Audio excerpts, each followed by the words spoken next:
रामायण में कई ऐसे पात्र हैं जिनकी कहानियां आज भी लोगों को चौंकाती है।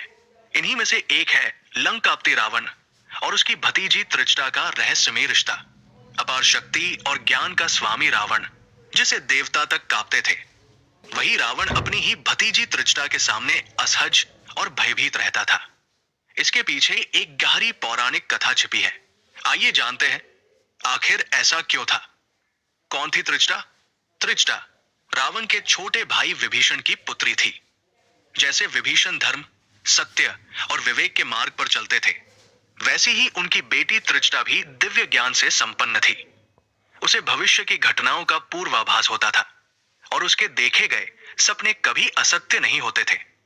राक्षस कुल में जन्म लेने के बावजूद त्रिजटा सदैव सत्य और धर्म के पक्ष में खड़ी रही। वो ये भली भांति जानती थी कि रावण अधर्म के मार्ग पर चल पड़ा है और उसका विनाश निश्चित है। त्रिजटा का भयावह सपना जब माता सीता अशोक वाटिका में बंदी थी, तब उन्हें डराने और प्रताड़ित करने के लिए रावण कई राक्षसियों को भेजता था। इन्हीं राक्षसियों में त्रिजटा भी शामिल थी। एक रात त्रिजटा ने एक ऐसा भयानक सपना देखा जिसने सब कुछ बदल दिया। सपने में उसने देखा कि पूरी लंका नगरी जलकर राख हो चुकी है, रावण का अंत हो चुका है और विभीषण भगवान राम, लक्ष्मण और माता सीता के साथ पुष्पक विमान में विराजमान होकर लंका के ऊपर से जा रहे हैं। रावण क्यों डर गया?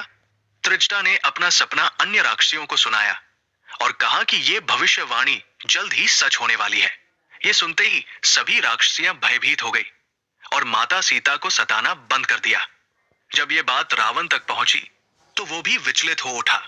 रावण जानता था कि त्रिजटा के सपने कभी झूठे नहीं होते। यही कारण था कि वो त्रिजटा के सामने स्वयं को असहाय महसूस करता था और उसके शब्दों से भयभीत रहता था।